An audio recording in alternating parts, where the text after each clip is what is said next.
Hey, brand builder, Rory Vaden here. Thank you so much for taking the time to check out this interview. As always, it's our honor to provide it to you for free. And wanted to let you know there's no big sales pitch or anything coming at the end. However, if you are someone who is looking to build and monetize your personal brand, we would love to talk to you and get to know you a little bit and hear about some of your dreams and visions and share with you a little bit about what we're up to see if we might be a fit. So if you're interested in a free strategy call with someone from our team, we would love to hear from you. You can do that at brandbuildersgroup.com/podcall, brandbuildersgroup.com/podcall. We hope to talk to you soon. One of the greatest mistakes that I have made in my career as a personal brand is I missed the boat on YouTube. I missed it badly, and then we sold all of our social media, and I had to start over anyways. And so I started over on YouTube right away. But it's difficult to build a following from scratch, and that's one of the reasons why we brought in Marley Jaxx today. I had an opportunity to see her live. She spoke at an event called Funnel Hacking Live with Russell Brunson. She's shared the stage with him and Tony Robbins and Tom Bilyeu and Frank Kern, and she's worked with other friends of ours. Alex Sharfin has been a longtime friend of ours, and we really just enjoyed her content talking about video, and her specialty, I think, is understanding video and YouTube, and specifically using that to drive leads for your business. And also, I think another specialty of hers is selling high dollar offers and kind of like more complex offerings, not just the $200 video course, but converting it into high dollar offers and high ticket stuff. So anyways, Marley, welcome to the show. Hello, thank you for having me. Yeah, so I wanted to just start with the camera in general. I think a lot of people are still uncomfortable. They're kind of camera shy. They they get a little nervous about YouTube and just kind of video in general. Do you have any, what do you think are some of the big mistakes that people make? Or do you kind of have any advice for somebody who's kind of sitting in that mode going like, yeah, I kind of want to step out in this, but I'm still nervous and reluctant?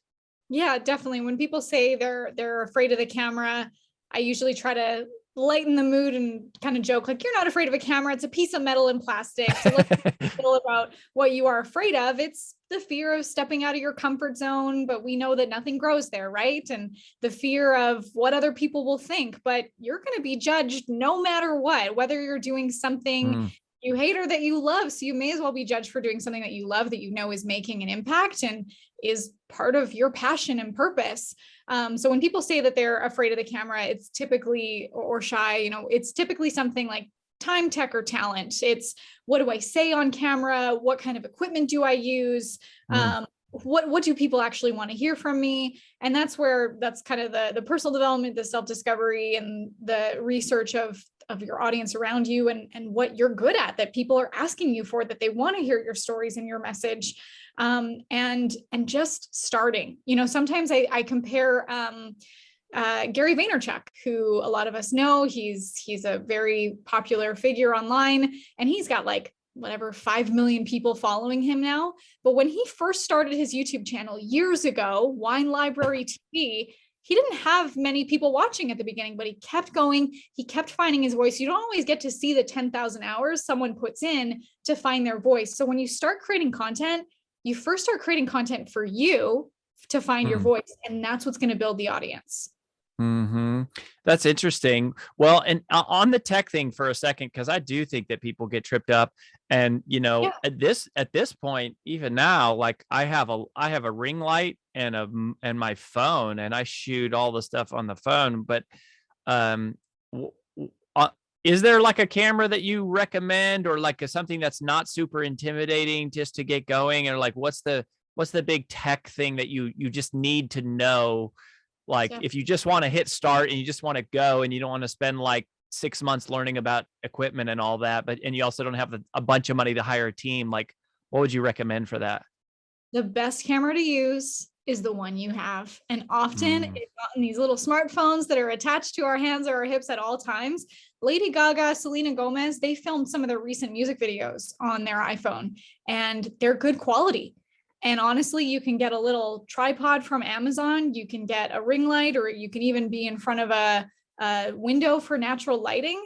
And those can be really high quality. And the thing is, people want to watch people that are relatable. So sometimes when you think, oh, I got to get all this big fancy equipment and gorgeous, luxurious backdrops, that can almost take the personality out of it. So I say, start with your iPhone and what you have.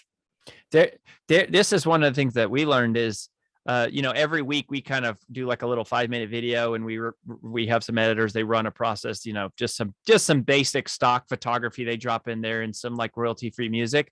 Those videos perform about a third as well as when I just am in a t-shirt with my hair undone.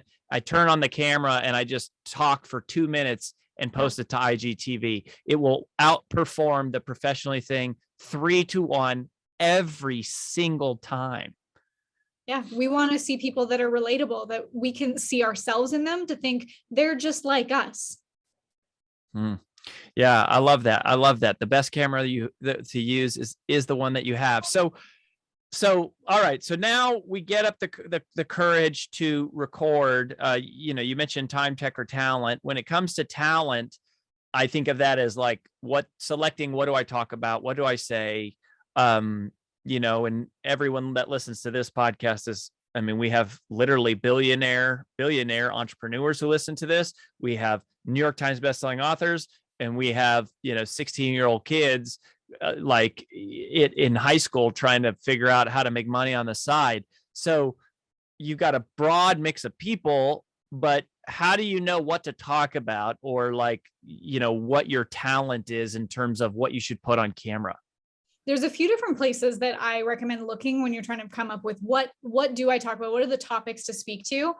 The first one is the frequently asked questions you get. What are people asking you all the time? What's the experience, the expertise, or the stories that they want to hear from you that's going to help them along their journey? Or even think about the questions that you were asking that you wish that there was someone like you to answer for yourself years ago. And it's also pretty easy to look right on YouTube or Google and see what are people searching for. When you start to type in the search bar and it auto completes, it tries to finish your sentence to suggest what it thinks you're typing.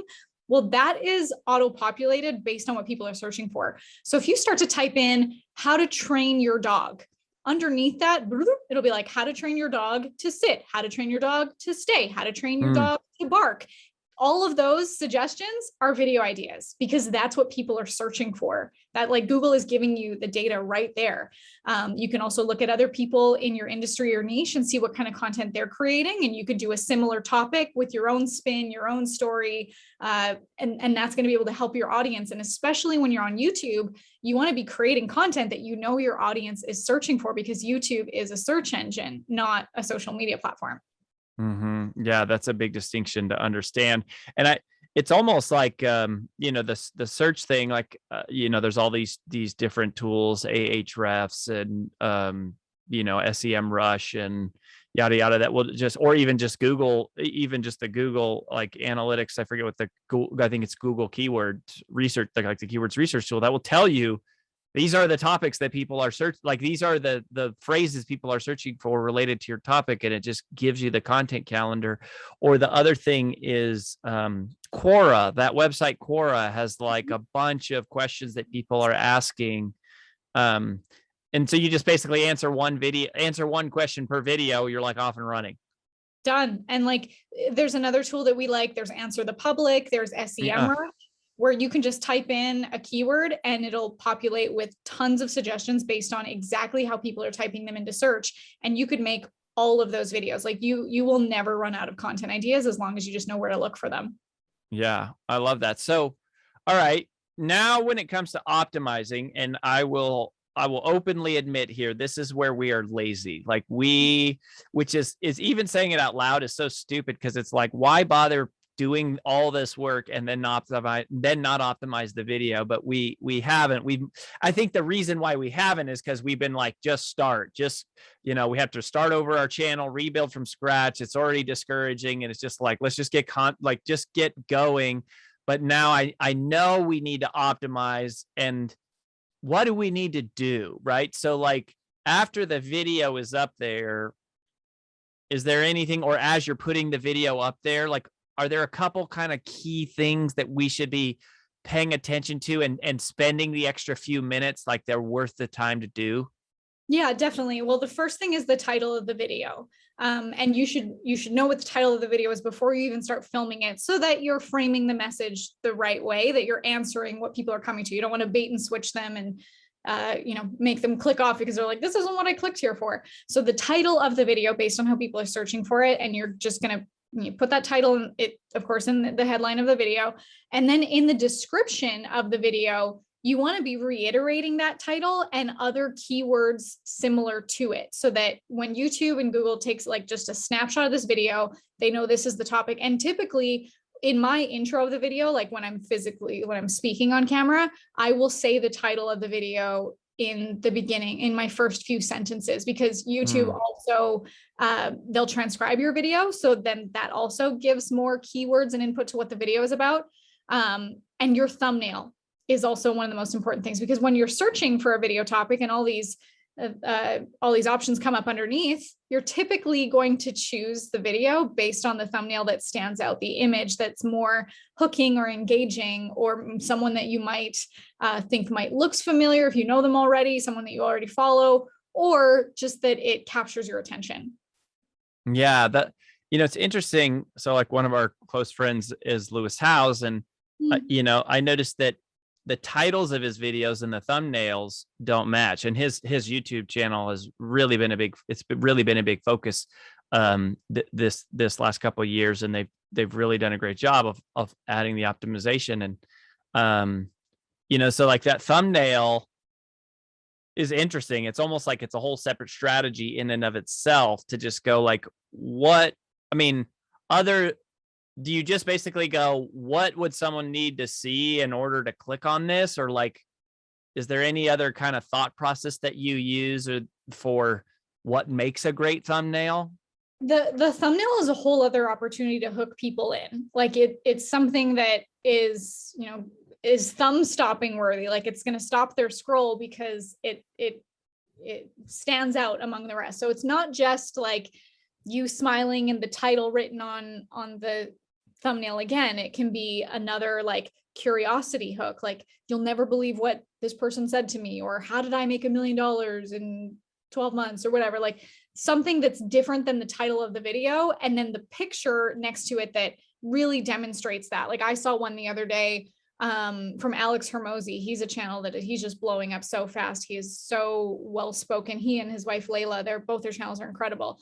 And Alex had I think the title was something about like spending $100,000, and the image was like influencer, like other influencers that we recognize, like Grant Cardone and things like that. But then there was also like a supermodel in the background. So it makes you think like, what did he spend $100,000 on? So it's something that leaves that curiosity hook or that question in your mind that you're like, well, now I got to click this video to find out what exactly he's talking about. Yeah. I mean, the neuroscience there is super powerful, as the brain hates incomplete things and the brain hates unanswered questions. So it's like, if you can create a question of some type with the thumbnail, it's almost like we're addicted to watch it, to answer whatever that question is. Some people call them opening a loop, or opening a question. So I love that. Then, all right, so now we got this put together. We've done some keyword research. We know people are searching for it. We're answering this question. You mentioned early on, you say in the first few minutes what the video is about.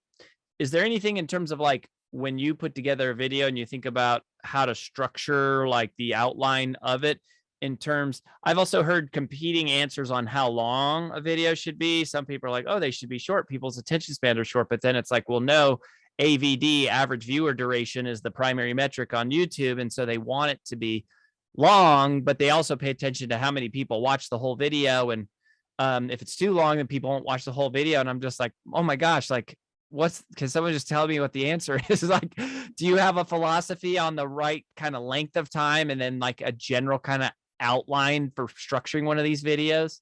Yeah, typically like we aim for an average of 10 minutes. And in that 10 minutes, we can insert about 3 content hooks, 3 different stories or frameworks, or 3 steps of one general framework inside that video. So that also makes it fairly easy to reach 10 minutes.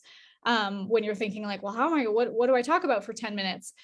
So our formula for kind of putting together the script of the video is in the intro, like I mentioned, you want to repeat kind of the title of the video. So I'll give an example. One of our clients, Christy Code Red, maybe her video is how, let's say that people are searching for, why am I dieting and exercising and not losing the weight?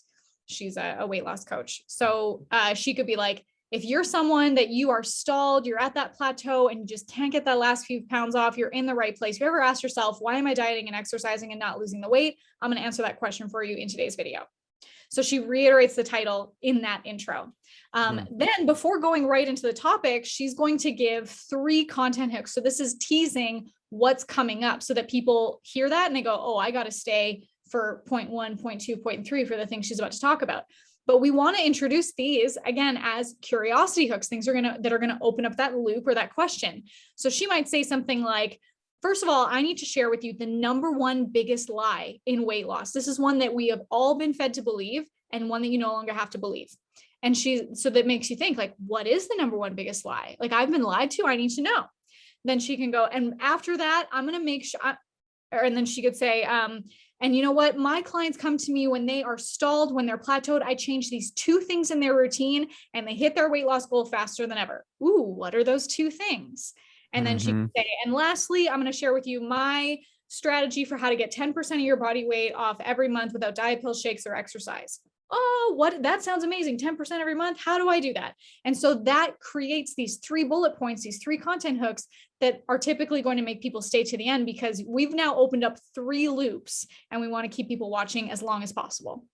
And it almost sounds to me kind of like a table of contents to what a table of contents would be for a book, but you're titling, and that has actually made my mind go, we should probably put more focus on the titles of our chapters in a book for the same reason, to hook people to just like actually reading it.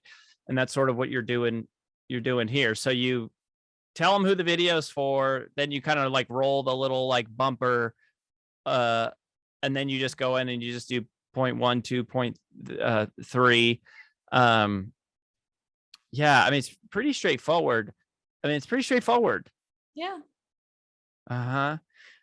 So how does it turn into money? So let's talk about that part for a second, right? Because it's like, okay, now I'm making videos, I'm putting them out there. How do we make this into money?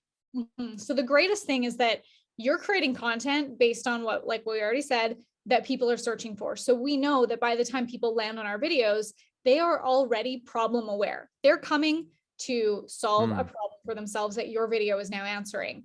And sure, you're giving them lots of value, you're giving them these steps, but then you're like, hey, if you want the framework, or if you want the next thing you need, or if you want a done for you template or some kind of resource that's going to help you to now get results from what you just learned, click the link in the description below. And that is your lead magnet. It's a freebie. Maybe it's a low cost, low ticket thing to bring them into your value ladder. But that's going to be the most important part, is that you take them from YouTube into your funnel so that then you can nurture and ascend that relationship. And you can even bring them right onto maybe you bring them into a challenge, maybe you bring them into a webinar, or we have clients that will bring them straight to a webinar or a challenge. And then from that can very quickly sell into high ticket, because the clients that come through YouTube, like I said, they're already problem aware. And often they'll binge watch a few of your videos and then are just like, look at how much value I've gotten for free. Imagine how much I would get if I invested, if I spent some money and actually invested emotionally and financially into getting this result. And we have clients that say, if they get on a sales call with someone that has come from YouTube, they're like, they're as good as sold. Like we have a very high conversion rate because they've been warmed up so much through YouTube. So YouTube turns into an evergreen lead generation machine because people are finding this content completely organically just by searching for it. So this isn't like Facebook Lives where you can do a Facebook Live or an Instagram story or whatever that disappears in the timeline. Like the algorithm pushes it down to put the more recent stuff up at the top. But with YouTube, like you can have content from years ago that is still showing up at the top of search. I have videos from 2016 that I made once, never put any ad spend towards it, and it's still generating leads for my business. Like I don't even touch it. If I were to stop posting any more videos, these videos would still be building my email list. And because we have the funnels set up on the back end, could still be driving sales consistently.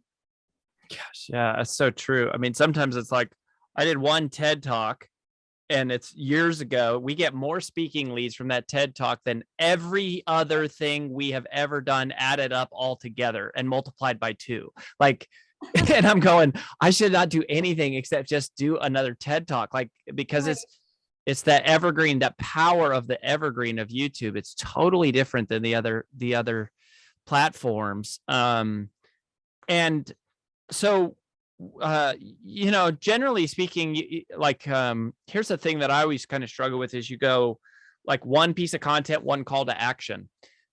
That's super simple. Like what you just said is basically, deliver a 10-minute value bomb and then offer them a lead magnet to take the next step. And then that drops them into whatever your funnel and sequence is, which is super simple.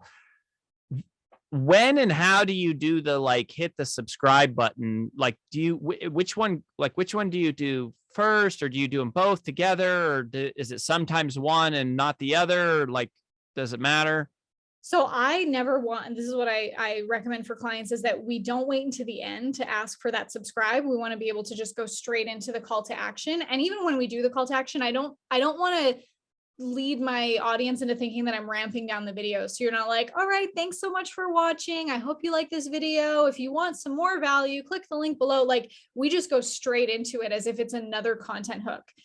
So like with the example with Christy about weight loss, and she's talking about like how to lose 10% of your body weight every month. Like this strategy works. I've seen this person can give some social proof, and I want to help you with this next. So click the link below and join my 10-pound takedown challenge.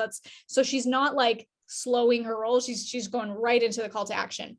But the best time to ask for that engagement is between your content hooks. So let's say between content hook number 1 and 2. Now, before I tell you the 2 things that I change in my clients' routines, this is something that I'm talking about every single week. So hit that subscribe button to my YouTube channel so I can help you with your weight loss goals.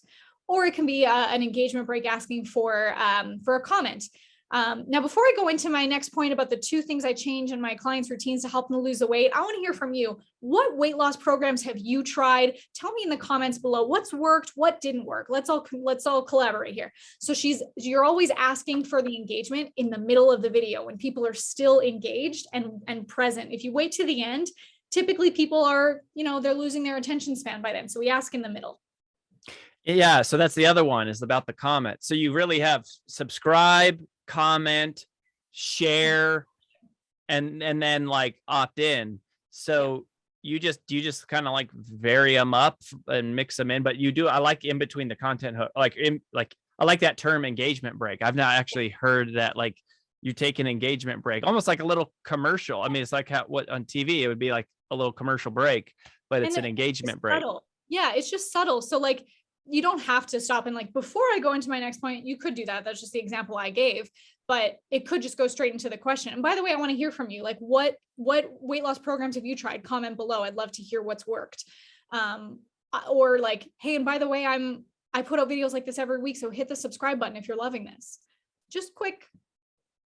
Yeah, that's super quick. And then what about like the editing part? Like, multiple camera angles, putting B-roll footage under it, stock footage, all that kind of stuff. I mean, jump cuts back and forth. Is all that pretty important? You can live without it. You do it if you can, or it doesn't really matter? Yeah, I would do whatever you have the capacity for. And honestly, I'm a huge proponent of outsourcing, and especially when you can hire people overseas who have a lower cost of living, that you can bless their lives by paying them more than even, I hired my first video editor for $15 a video. And that was incredible for me starting out as an entrepreneur. And that was more than what they were actually asking for at the time. And my time, like how it would take me longer to edit that video than how long I could make $15 back. And then now knowing that video can be an evergreen lead generation machine, I'm likely going to make more than $15 from that video. So I highly recommend outsourcing that. But when it comes to the editing quality, that can be a personal preference. It can, we want to make sure that it's aligned with your branding, but typically you can totally go simple. Of course, you want to cut out any, ums and ahs, or sometimes leave those in because it makes you human. But cut out any parts where maybe you tripped over your words and you restarted.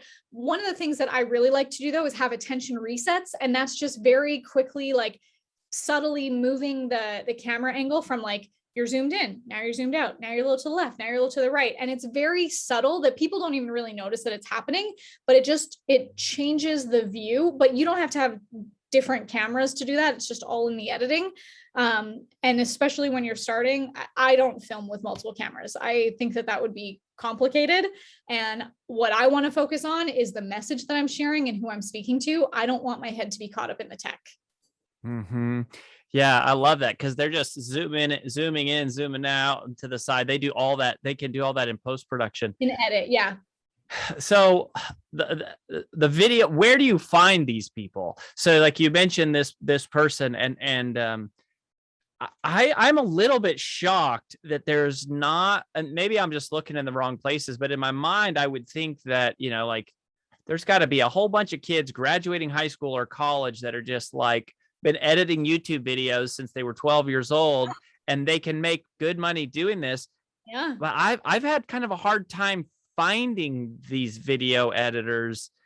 Are you just looking, where do you go to look? I mean, is this, are you posting jobs on like job boards? Are you going to like Upwork and Fiverr and just doing that? Or like, where do you find them? Yeah, my favorite ones to go to are Upwork. Onlinejobs.ph is specifically for people in the Philippines. So that's another one that you can find people overseas. Fiverr is good. Fiverr's okay. I've just found more success on things like Upwork. And I think a big part of finding the right people is also you setting the right expectations and giving them what they need to be successful. So for us, like we have a very specific job description and examples of the videos that we want ours to look like. We have a branding guide of here's what our colors are. Here's examples of videos that we've made, even giving them some of the editing templates, like my lower third, how my name comes up on screen. It's the exact same thing every time. I don't have to ask him or my editor to recreate the wheel. Here is the resource that I already have. And then from there, like go expecting that there's going to be back and forth. Like I rarely, even editors that I've worked with for years, we rarely have, we call it like a one-hit wonder. Like it's rarely perfect on the first time. There's typically like little things to go back and forth. Like, oh, the music, I want to change this here to match the emotion a little bit better. Or that lower third came in a few seconds too early. Let's change this. Or oops, little typo here.